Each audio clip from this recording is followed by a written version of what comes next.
इस वीडियो में बात करना चाहूँगा जो रीसेंट कंट्रोवर्सी हुई है समर अब्बास के हवाले से, जो उन्होंने एक इमाम बारगाह में जाके नौख़्वानी की है और उसके ऊपर एक मौलाना साहब ने तनकीद करते हुए कहा है कि कोई शख्स अगर गुनाहों की दलदल में फंसा हुआ हो, कोई भी सिंगर हो, इस तरह के कोई भी काम कर रहा हो जो कि गुनाह से रिलेटेड हो, उस शख्स को मिंबर रसूल या मजालिस वगैरह में कुछ भी पढ़ने के लिए अलाउ नहीं करना चाहिए है, क्योंकि इस मिंबर का तकद्दुस पामाल हो जाता है। अब इस बारे में मुख्तलिफ राय है लोगों की। कुछ लोगों का कहना है कि हाँ बिल्कुल ठीक कह रहे हैं मौलाना साहब, उसको अलाउ नहीं करना चाहिए था। कुछ लोगों का कहना है कि नहीं, आप किसी के करैक्टर के ऊपर नहीं बात कर सकते। और एक तीसरी राय जो बड़ी मेन है इस चीज़ के अंदर कि क्या उसकी ये बात पे, उसकी इस एक्ट के ऊपर अगर क्रिटिसाइज़ करना था तो आया उसको पब्लिकली करना चाहिए था या फिर पर्सनली उस तक ये बात कन्वे या इंतज़ामिया तक ये बात कन्वे कर देनी चाहिए थी। ये सवाल ये कि मौलाना साहब ने जिस पर ये तनकीद की वो मुखातिब किससे थे? अगर वो इंतज़ामिया से मुखातिब थे तो पब्लिकली कहने की ज़रूरत नहीं थी। अगर वो समर अब्बास से मुखातिब थे तो भी पब्लिकली कहने की ज़रूरत नहीं थी। हाँ, तीसरी चीज़ जो नज़र आता है वो यही है कि मौलाना साहब ने पब्लिकली उसको क्रिटिसाइज़ करना था, पब्लिकली कहना था कि वो गुनाहों में लिपटा हुआ है, वो बहुत बुरा है और उसको अलाउ नहीं करना चाहिए। जिसमें मैं ये समझता हूँ कि मौलाना साहब ने सबसे ज़्यादा गलत चीज़ जो यहाँ पे की है वो की है कि इंतज़ामिया को उन्होंने बिल्कुल बरी ज़िम्मा कर दिया कि इंतज़ामिया को तो कुछ पता ही नहीं होता, बिल्कुल ही नन्हे है। जबकि मौलाना साहब, आपको भी अच्छी तरह पता है, पूरी आवाम को अच्छी तरह पता है कि कोई भी शख्स उठ के किसी भी बड़ी मजलिस में अपनी मर्जी से या उसकी फ़ैन फॉलोइंग ना हो या उसका पता ही ना हो कि वो कैसा पढ़ता है, वो नहीं पढ़ सकता। ऐसे तो इंतज़ामिया को आप ज़्यादा क्रिटिसाइज़ करते हैं कि भाई कल तो उठ के कोई शराबी पढ़ देगा यहाँ पे, इनको तो पता ही कुछ नहीं है। आपको ही पता है मौलाना साहब, अगर आप उस मिंबर पे मौजूद हैं तो आपकी फ़ैन फॉलोइंग है, लोग आपको सुनते हैं, इसलिए आपको मदऊ किया गया है कि आप वहाँ पे आके पढ़िए। इसी तरह कोई भी अगर मजलिस पढ़ता है तो उसको मदऊ किया जाता है, वहाँ पर उसके बारे में पता होता है कि जी 4 लोग उसको जानते हैं, 4 लोग इसको सुनेंगे। ऐसे तो कोई भी उठ के पढ़ा लेगा। तो इंतज़ामिया को आपने इसके ऊपर ज़्यादा क्रिटिसाइज़ करना चाहिए था, बट माजरत के साथ आपने वहाँ पर ज़रूरत नहीं दिखाई इंतज़ामिया कुछ कहने की।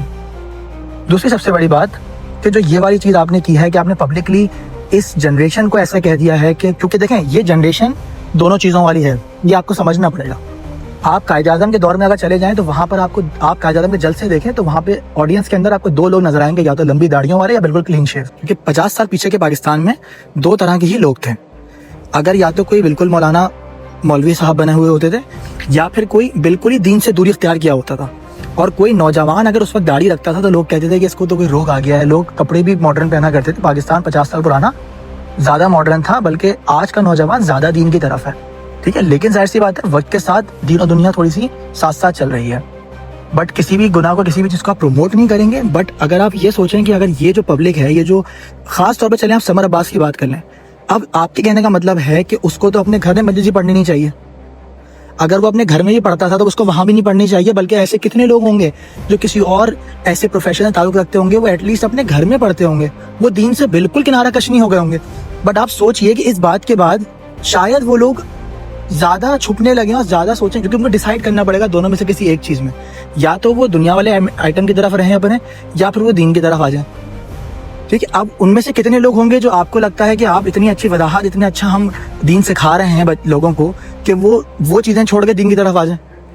आज के सोशल मीडिया इन्फ्लुएंसर्स को देखिए, वो अगर दुनियावी चीज़ें भी कर रहे हैं, जाहिर सी बात है लड़कियां भी हैं जो अपनी पिक्चर्स भी लगाती हैं पब्लिकली, बट दीन की बात भी साथ साथ करती हैं। तो आप ये देखिए कि बेसिकली किसी भी मौलाना की आप बात कर रहे हैं, आप तारिक मसूद साहब की बात कर ले, उनके पेज पे जितने भी लोग मौजूद होंगे, उनकी पोस्ट से जितने लोग इंटरेक्ट कर रहे होंगे, वो सारे लोग दीन से करीब ही होंगे। लेकिन अगर कोई ऐसी इन्फ्लुएंसर जो कि अपनी ज़ाती पिक्चर्स लगाती है या फिर वो डिफरेंट तरह की, मतलब उसकी पूरी नीश है, बट अगर वो कभी लगाएगी इस तरह की इस्लामिक पोस्ट, तो ऑब्वियसली उसकी सारी ऑडियंस वो लोग हैं जो या तो दीन से बहुत दूर है या फिर वो लोग मॉडरेटली दीन को फॉलो करता है, ठीक है। तो उनका बहुत बड़ा पार्ट है, इस जनरेशन का बहुत बड़ा पार्ट है ज़िक्र अहले बैत, इस्लाम का सॉफ्ट इमेज देने के लिए। अभी जैसे एक इन्फ्लुएंसर बिलाल हसन ने बताया कि अब्दुल्ला शाह गाजी बेसिकली ग्रेट नेफ्यू हैं इमाम हुसैन के, बीबी सुगरा की औलाद में से हैं। ये बात खुदा की कसम मैंने आज तक किसी मजलिस में नहीं सुनी, किसी मजलिस के अंदर ये बात नहीं बताई गई। सो आपको इन्फ्लुएंसर से, आपको इन लोगों से भी फ़ायदे होते हैं, ये आपको चीज़ें सीखने को मिलती हैं। तो अगर आप इनको बिल्कुल ये कह दें कि जी ये तो बिल्कुल ही परे हटे हैं और ये आई ना, तो फिर वही चीज़ जो बचपन से 20 साल से 25 साल से हम सुनते आ रहे हैं ना, वही चलता रहेगा, कोई नया हमें चीज़ सीखने को नहीं मिलेगी। इसलिए थोड़ा सा अपने आप को इस चीज़ पे चेंज कीजिए और मोटिवेट कीजिए उन लोगों को कि वो आए, हाँ उनको आप तबलीग करें। सेम चीज़ रजब भट्ट के साथ भी होती है। रजब भट्ट के ऊपर भी यही बात की जाती है जब वो मजलिस में आता है, हालांकि वो तो कुछ पढ़ता भी नहीं है, जब वो मजलिस में आता है उसके पीछे पूरा एक लोगों का हुजूम आ जाता है, पिक्चर्स ले रहे होते हैं, सेल्फीज ले रहे होते हैं, उस पर भी मौलाना साहब तनकीद करते हैं कि जी ये आ जाते हैं और इनके ऐसा लगता है कोई फिल्म स्टार आ गया, कोई ऐसा आ गया। भाई अगर वो उसकी वजह से 10 लोग एक्स्ट्रा आ रहे हैं मजलिस सुनने तो ये तो अच्छी बात है ना, बुरी बात क्या है। वहाँ आके तो वो जिक्र अहले बैत कर रहा है ना, वहाँ के म्यूजिक कर रहा है ना, वहाँ आके वो कोई फिल्म बना रहा है ना, वहाँ आके कोई, या समर अब्बास की बात कर लें, वो कौन सा वहाँ आके म्यूजिक प्रमोट कर रहा था, वो तो आगे जिक्र अहले बैत प्रमोट कर रहा था। जिन पे तनकीद करना था उन पे आपने तनकीद कुछ की नहीं। ऐसे तो कल को कोई भी शख्स खड़ा होकर पढ़ना शुरू कर देगा, आपकी इंतजामिया को तो कुछ पता ही नहीं।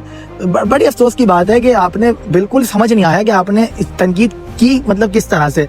जो शख्स जिक्र अहले बैत करने आया था आपने उसको तनकीद कर दी, जिसने क्राइटेरिया आपको बनाना था इंतजामिया के साथ, इंतजामिया को महवरा कर दिया आपने इस पूरे मैटर से कि उनका तो मसला ही नहीं। नए दौर के नए तकाजे मेरे हिसाब से कुछ टॉलरेंस अपने अंदर लेकर आनी पड़ेगी, और नए दौर के अंदर किस तरीके से लोगों को दीन की तरफ लेकर आना है, किस तरीके से सॉफ्ट बात करके लोगों को दीन की तरफ राग़िब करना है, उसमें चेंजेस लानी पड़ेंगी। वरना या तो लोग बिल्कुल दीन की तरफ होंगे दाढ़ियों वाले, या फिर बिल्कुल दीन से दूर होंगे और बिल्कुल क्लीन शेव होंगे, उनका कोई ताल्लुक दीन से नहीं होगा। सो बराए मेहरबानी इस चीज़ को अंडरस्टैंड कीजिए, और लोगों से किस तरह से इंटरेक्ट करना है इस दौर में उसको सीखना बहुत ज़रूरी है, उसको समझना बहुत ज़रूरी है, क्योंकि हमारे पास इल्हाद का बहुत बड़ा मसला है, हमारे पास दूसरे दीन जो स्ट्राइक कर रहे हैं उनका बहुत बड़ा मसला है। ख़ास तौर पे इल्हाद की बात मैं बार बार इसलिए करता हूँ क्योंकि ये एक बहुत बड़ा वेस्टर्न कल्चर, बहुत बड़ा मसला है ये। तो इसके हवाले से आपको दीन का सॉफ्ट इमेज देना है, और ये बताना कि एवरीवन इज़ वेलकम, बट कुछ उसका क्राइटेरिया है, कुछ चीज़ें हैं बिल्कुल, लेकिन आप उसको पब्लिकली किसी को आप अगर शेम करेंगे तो फिर वो ज़ाहिर सी बात है वो फिर दूर ही होगा, वो फिर उसका दिल ख़राब ही होगा। बहुत मुश्किल है कि उसका दिल जो है वो वापस अच्छाई की तरफ आ सके।